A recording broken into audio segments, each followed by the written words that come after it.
KHAMÚL, second in command of the Nazgûl, also known as Shadow of the East, the Black Easterling, or the second chief, was one of the 9 kings of men who accepted the rings of power from Sauron, called then Anatar, and who became the Nazgûl. Among the Nazgûl, KHAMÚL was one of the most powerful, second in might and authority only to the Witch King himself. It was said that KHAMÚL was the most able to sense the presence of the One Ring. While the powers of all of the Nazgûl were to some extent affected by sunlight, KHAMÚL was the one most weakened by the effects of the sun. KHAMÚL was originally an Easterling of Rhûn region. He was born at Laegwang in the farthest east during the second millennium of the second age of the world as the son of KHAMÚL, the High Lord of the Womaf people. He was named KHAMÚL, which means the Black Bear in the language of Rhûn. His mother, Clea, despite her heritage, she was of a different tribe, the Shay, was very popular among her new tribe, as she was clever, caring, and patient. Unfortunately, she died while the young heir was only 7 years old. After her death was KHAMÚL raised by his father's counselor, one of the Avari elves, called Dardarian. The Womap had originally had strong relations with these elves of Abar. It was an ancient tradition for the king to have an elf as a counselor. There were many tribes around the island sea of Rhûn, mostly warlike ones, and the young prince had unlimited ambition. In his youth, he followed his father in raiding lands and villages of neighboring peoples, showing prowess and skills with sword and bow. KHAMÚL earned fame as a fearless warrior, contemptuous of death. As he grew up, he had taken over the leadership of his father's Womaf tribe, becoming their king. He also grew eager for immortality, because he had Dardarian, who had not aged, in front of his own eyes. On the other hand, KHAMÚL possessed longevity far beyond that of a simple mortal man, which only confirms the claim of the Womaf people to originate from the ancestral Edain. Meanwhile, he continued his efforts to dominate the region. He proclaimed himself leader of Womaf-led tribal union. In his effort, he was helped by Dunedain, who had made commercial ties with the Womaf people nearly 1,000 years before. For their help and arms deliveries, KHAMÚL supported the Númenóran ambassadors and had given them wide concessions. This led to increased influence of Númenóraans over the southern part of KHAMÚL's tribal union, which started to undermine his position. In time, was KHAMÚL losing prominence even in his own tribe. The Númenóraans constructed several fortified territories and diplomatically pressured even more concessions on the portion of KHAMÚL's kingdom. By the end of the second decade of his rule, most of Womaf lords renounced their allegiance to their king. The internal unity of the tribal union crumbled. In despair, KHAMÚL went to meet his old teacher Dardarian. They met at Sunrises Island. There, Dardarian offered KHAMÚL help and his throne restoration. But for this, KHAMÚL would have to swear allegiance to Dardarian's master, Sauron. Although in desperate situation, KHAMÚL did not want to swallow his pride and serve someone else. He was of warrior's origin and had the spirit of a fighter. But the young king's continued struggle for dominance, together with an ambition to conquer the whole region, caught Sauron's eye. He approached King KHAMÚL personally with promises of power beyond his imagination, wealth, and, most importantly, immortality. This offer was hard to refuse, and so KHAMÚL accepted one of the 9 rings of men from Sauron. The ring gave him the power to dominate men, and he used it to widen his influence. The alliance with Sauron allowed KHAMÚL to win back his power over the chieftains, and even asked the Númenóraans for concessions only the following year. His power grew to such extent that the Dunedain did not even dare to think about an invasion, which they had threatened with before. His union of confederate clans grew ever larger, and KHAMÚL became the most important ruler around the inland sea. But it was not without a price. The ring he wore now was used by Sauron to enslave KHAMÚL, slowly turning him into a wraith, known later as Nazgûl, the most dangerous of Dark Lord's servants. As the years went by, KHAMÚL's influence grew even more, and his army of Easterlings roamed the land of Rhovanion and even raided the western lands from time to time. He served Sauron faithfully, and when asked to gather an army and move north, he did so without delay or questions. His horsemen reached the wide forests of the northeast first, with KHAMÚL at their head. There they met Hoarmurath, another bearer of one of the 9 rings of men, who got into trouble while fighting neighboring tribes and their allies, the Avari elves. The union of elves and wild men could not stand the power of the Easterling horde, and soon was Hoarmurath back in the saddle, while KHAMÚL could return home. But he did not arrive to his capital town with his men, though. One day KHAMÚL became isolated from anyone else while hunting, and vanished. A gruesome succession battle for his throne followed. The Womav's once prosperous court got marred by assassinations, espionage, and conspiracy. When KHAMÚL finally returned home, he learned that trying to retain his power in the kingdom is futile. He relinquished his throne, and his cousin Aon, backed by the Númenóreans, became the king in his stead. Nobody knew what were the true reasons behind proud KHAMÚL's abdication, but undoubtedly his dynasty was rescued from the iron jaws of Sauron by this deed. He probably already felt his slow transformation into the Wraith. Nevertheless, he swore an oath of revenge on his former court and left for Mordor. A year later, KHAMÚL appeared in Barad-dûr in Mordor and served Sauron as the master of the hold. He was also the second in command of the Nazgûl, the first being the Númenórean prince Er-Murazor, already called simply the Witch King. His responsibilities included administering the maintenance of the citadel and its garrison. This wardship remained in his capable hands until King Ar-Pharazôn of Númenor captured Sauron.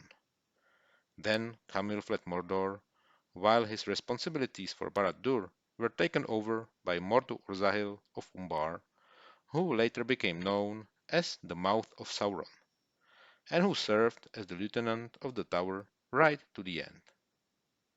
Retreating into the east, he first went to Nura. After a brief stay, he proceeded into the Shey lands of his mother's people. He remained among the Shey for around 100 years, cultivating the network of servants whose greed fomented a sundering of the 5 tribes opposing Sauron's rule. These tribes used Darklord's absence to undermine his influence and broke away from his rule. The 5 tribes were both numerous and warlike, as well as influential. Therefore, KHAMÚL could not use open strength to destroy them. But his corruption plan continued, even after KHAMÚL returned to Mordor, and 50 years later, KHAMÚL's agent, Monarlan, brought 3 of the so far independent tribes under the shadow again.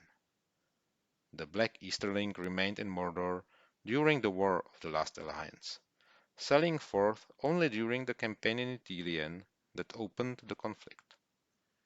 During the first 4.5 years, he resided at Lug Khosun, the name meaning Darkland Tower in Black speech of Mordor, in eastern Nuon, called Khosun in the Black speech.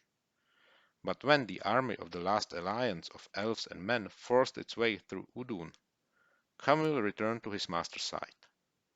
The Ringwraith stole into Barad-dûr during the night before the outset of the long siege. When Barad-dûr fell 7 years later, the Nazgûl met the vanguard of the elven host and fought a long, brutal melee. Unprotected, Sauron was forced to engage his foes in personal combat.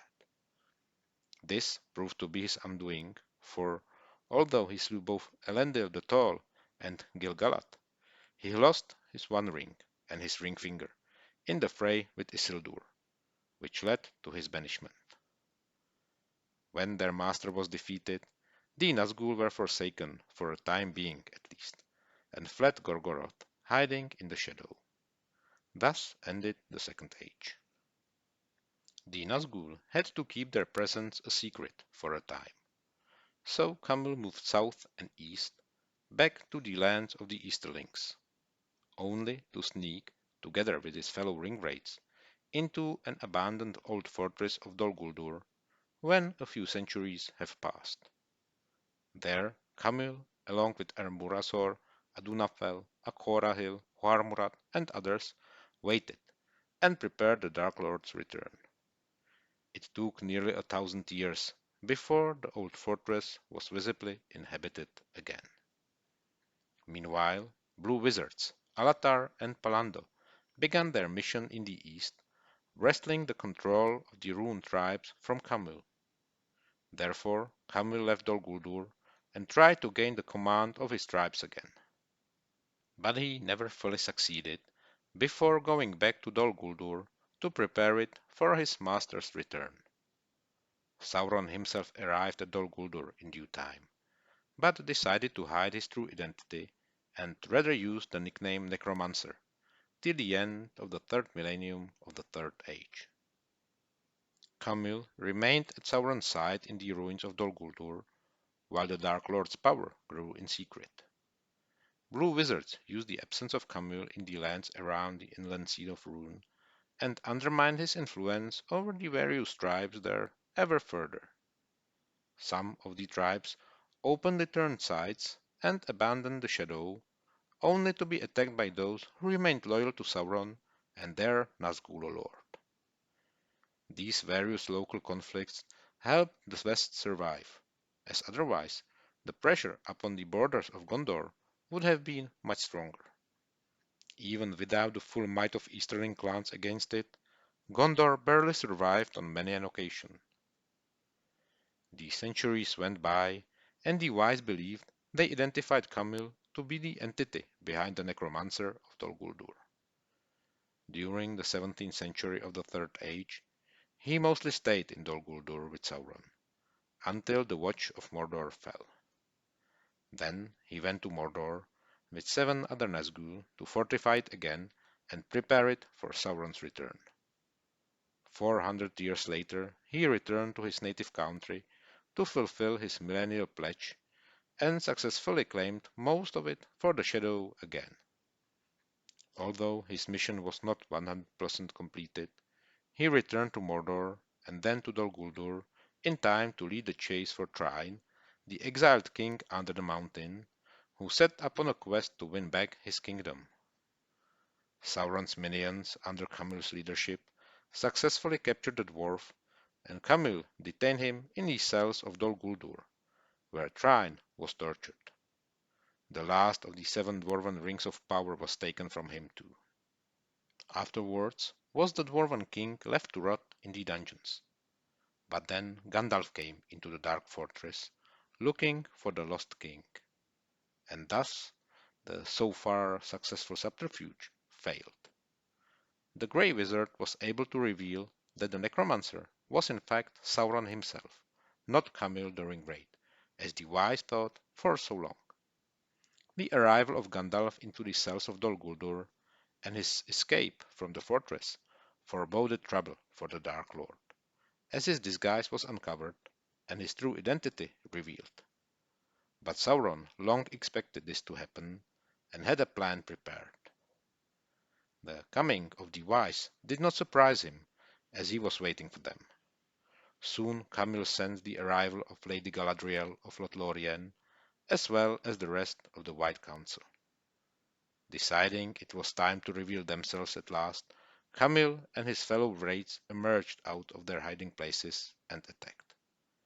Their assault was fended off, which led Sauron to briefly abandon his hold in southern Mirkwood and head for Mordor. KHAMÚL escaped with his master to the Black Land, where Sauron put into motion his long-prepared plan settling down in an already prepared Barad-dûr. From that time onward, he stepped up his search for the ruling ring and labored to prepare for the conquest of the West. 10 years later, Sauron felt comfortable enough to openly declare himself once again, and following his proclamation, he ordered his minions to reopen Dol Guldur in Mirkwood.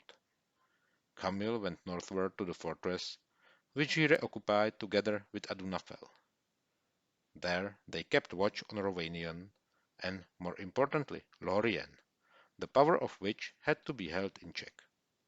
The Black Easterling played his role as the keeper of Dol Guldur and as his master's vice-regent in Rhovanion.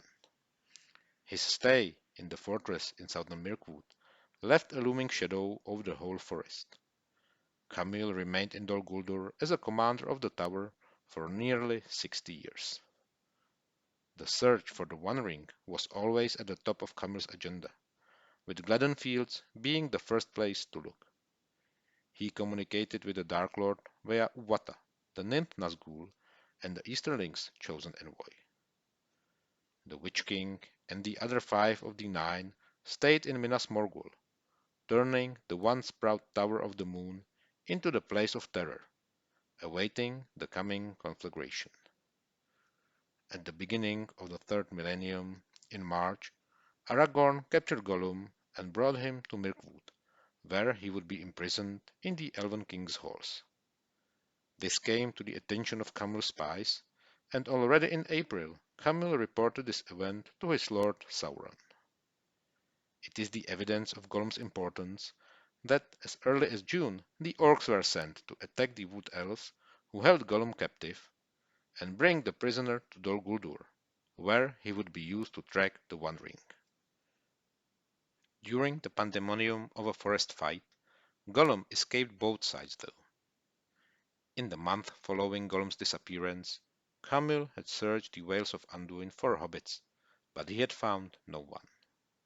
Hobbits were believed by the enemy to possess the One Ring, and they were believed to live in a land called the Shire, which was why the enemy was searching so vehemently for a Shire and for a hobbit.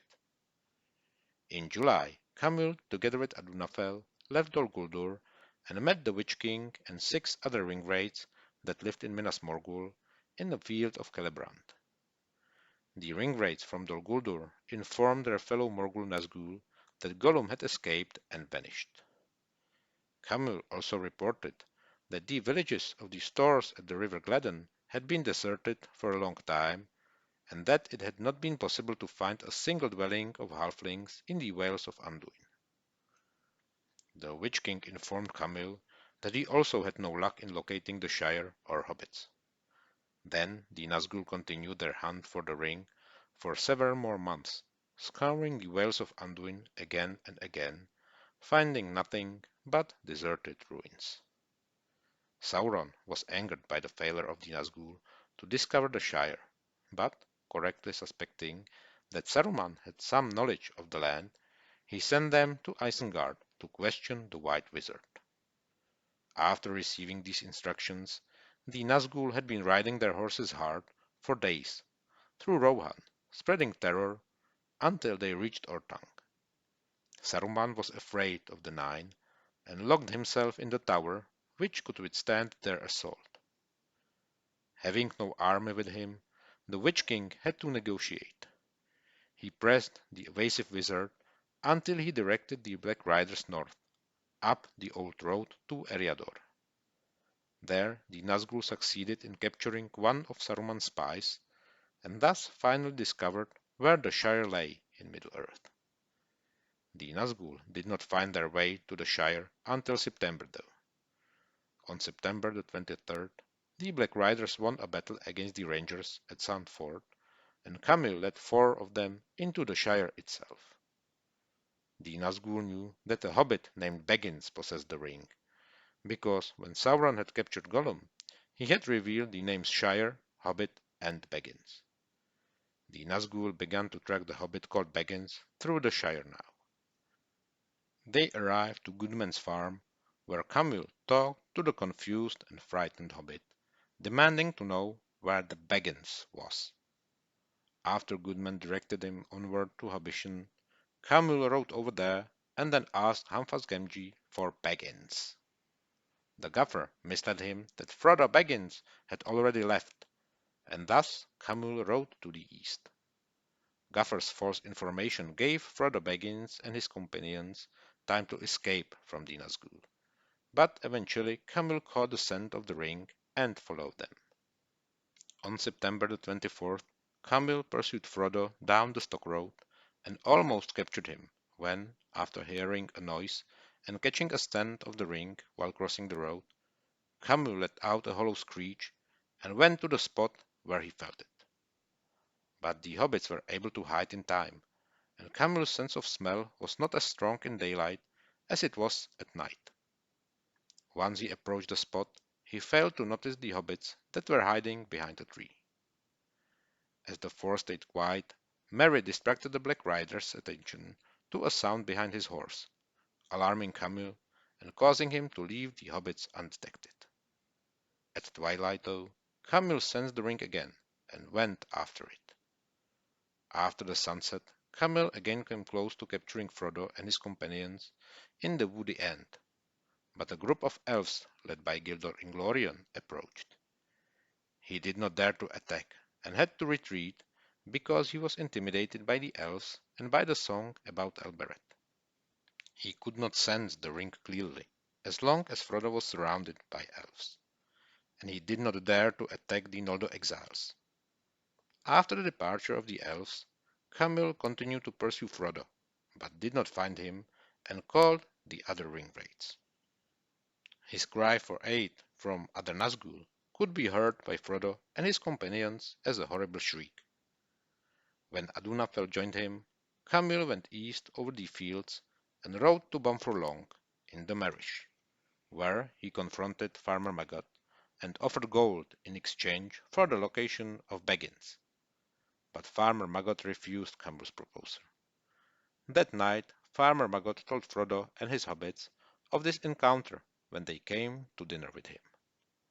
After leaving Farmer Maggot, KHAMÚL sent his companion off to take the causeway in the direction of Overbourne Marshes, as he himself went north in the direction of the Brandywine Bridge. There, KHAMÚL witnessed the hobbits crossing the Brandywine River via the Buckleberry Ferry, but he was unable to capture them because they were too far offshore and he could not cross the deep running water, which was one known weakness of the Ringwraiths.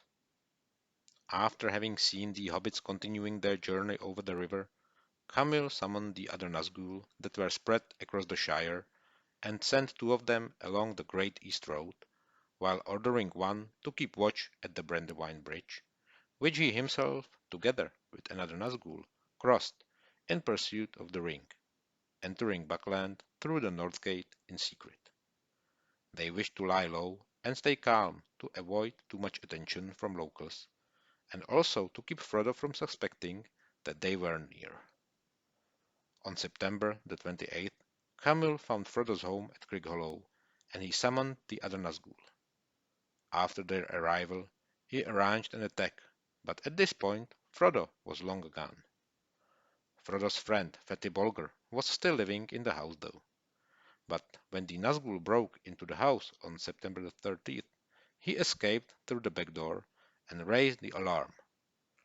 With the whole of Buckland woken up and coming to Crickhollow, the Nazgûl retreated. They made their way southeastward in continued pursuit of Frodo and his companions. At Bree, KHAMÚL and the other Nazgûl came close to capturing the ring, but failed. On the night of October the 3rd, KHAMÚL and 5 other Ringwraiths, led by the Witch King, arrived at Weathertop, where they attacked Gandalf during the night. Gandalf fought them off with fire and lightning, and then, in the early hours of October the 4th, fled quickly, with 4 Nazgûl attempting to pursue him. Frodo and Aragorn saw the lights of that battle from their camp that night, unaware of what it was. Meanwhile, KHAMÚL remained with the Witch King, Adunafel, Dwor, and Horar Murat close to Amon Sul, staying behind, waiting for the anticipated arrival of Frodo and the ring. Frodo and his companions reached Weathertop on October 6th. The Black Riders noticed their fire in the distance at Weathertop. Knowing that the four hobbits were there, they decided to confront them and take the One Ring from Baggins. KHAMÚL was among the first to approach the hobbits, and watched as Ermurazor moved Samwise Gamgee, Peregrine Took, and Meriadoc Brandybuck out of the way. That was when he and his fellow Ringwraiths noticed Frodo taking the ring out and putting it on. Now they could see him clearly. The Witch King used his Morgul blade to stab Frodo, but it did not kill him. After Frodo was wounded, Aragorn arrived and fought the Ringwraiths off with fire. Aragorn pursued the Black Riders until they fled into the night. But Frodo had been badly wounded, and if he was not treated, which was nearly impossible in the wilderness, he would fall into the Wraith world and right into the hands of the Nazgûl. Therefore, the Wraiths retired, watched, and waited. On October the 11th, KHAMÚL and a pair of other Nazgûl were watching out for the ring-bearer near the last bridge when Glorfindel approached them. KHAMÚL, with the others, were aware that Glorfindel was a great and powerful lord of elves, a Noldo who had come from the Undying Lands, and who had a power greater than them even in the unseen world in which the Nazgûl thrived. KHAMÚL and the others rode away when they saw him, and he pursued them away from the bridge over the Horwell until they left the road and scattered. Due to Glorfindel's action, could the companions of the ring-bearer cross this bridge safely. However, 3 days later, KHAMÚL, the Witch King, and 3 other ring-wraiths assembled again and continued with their pursuit. On October 20th, the 9 Nazgûl were united again under the leadership of their lord. The time had come for their prey, and so they confronted Frodo at the fort of Bruinen. KHAMÚL was the first to follow the Witch King into the river, overcoming his fear of water. But Elrond, with Gandalf's help, created a great flood that washed the Nazgûl down the river, drowning their steeds. But the Nazgûl survived, and their dark spirits returned to Mordor, where they were given new dark bodies, and also fell beasts to ride upon, instead of black horses. Thus winged Nazgûl were created. Soon afterwards, KHAMÚL returned to Dol Guldur. He planned and prepared his forces for the upcoming battles. At that time, most raids from Dol Guldur went across the forest border and the river, falling into Rohan Wold, where the orcs were stealing horses, butchering cattle, burning houses, and killing whoever they could find. But this changed with KHAMÚL coming back. He immediately changed the target and started marching his forces north to the wood to fight the woodmen and the elves of the woodland realm. In March, as events in the south began to unfold, his forces targeted neighboring Lorien 3 times within 11 days as part of the overall plan of conquest of the west by the Shadow. After the first attack failed, much of KHAMÚL's forces passed around the border of the wood and entered the Vault of Rohan. On March the 12th, the orcs of Guldur were met by Ents and Hurons sent east from Fangorn and Isengard, and utterly routed. Afterwards was Lorien attacked 2 more times, but there was no entry into the realm of the Lady, although much of the northern frontier of the Golden Forest was burnt.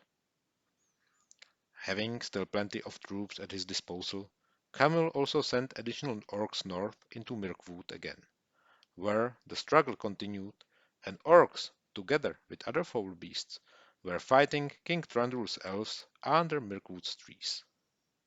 The peak of this campaign being on March the 15th, when the decisive battle was won by Thranduil's forces after a brutal slaughter and a great devastation. Defeated on all sides, KHAMÚL was called to Mordor to join the army of Morgul in the main attack. After arriving to the Tower of Sorcery, he joined the great assault on Gondor. He would participate in the siege of Minas Tirith, and also fight in the Battle of Pelennor Fields, where the Witch King would meet his end. With the demise of Ermurasor, KHAMÚL became the chief of the Nazgûl. That's why he is sometimes called the second chief, but he was not the leader for long. As the captains of the West left Minas Tirith, KHAMÚL, together with 7 remaining Ringwraiths, were flying on their fell beasts over the army of the West, watching its movements as it marched to Minas Morgul and to the Black Gate. After the army of Aragorn, composed of Gondorians, Rohirrim, and other allies, walked into the trap at the Black Gate of Mordor, the mouth of Sauron tried to persuade them to surrender. But peace talks failed, and KHAMÚL gave order to spring the trap. From Morannon, as well as the hills and towers all around the plain, the hidden armies of orcs, trolls, Easterlings, Haradrim, Southrons, Nurniaks, as well as other nations which served Sauron, rushed to kill the laughing small army of the Free Peoples, that was smaller even than a vanguard of the army of Gondor of old. The outcome of the battle could not be doubted. The victory was near for the Dark Lord and his servants. Not even the arrival of great eagles could save the lords of the West now. The Battle of Morannon was still raging when Frodo reached the Crags of Doom in Orodruin, where only could the One Ring be destroyed, and the Dark Lord with it. Sauron suddenly became aware of his danger when Frodo failed to throw the ring into the fire and put it on his finger instead. All the Nazgûl were summoned and hurried to Mount Doom to save their master as well as themselves. Unknown to them, Gollum, who had been following in Frodo's steps, attacked the ring bearer and bit off his finger, the one on which the ring was. As Gollum celebrated his success in regaining his precious, the Nazgûl were getting ever closer. Unfortunately, Gollum slipped and fell into the molten rock of Orodruin, still clutching the One Ring to his chest. That saved the day for the Free Peoples. With the destruction of the ring, all that was built using its power began to crumble. Barad-dûr, the Towers of Teeth, the Black Gate, even the Dark Lord Sauron, who had funneled a great deal of his power into the ruling ring, perished forever. Mount Doom erupted, and KHAMÚL with the other Nazgûl burned out of the sky. They crackled, withered, and went out. The Black Easterling disappeared from Middle-earth. His rule over the Ringwraiths lasted less than 2 weeks. If you liked the video, please give it a thumb up and subscribe if you are not already, as each takes just a second to do and will be very much appreciated. And for those who want to go the extra mile, the Buy Me a Coffee link is in the description below. Thank you everybody. See you next time.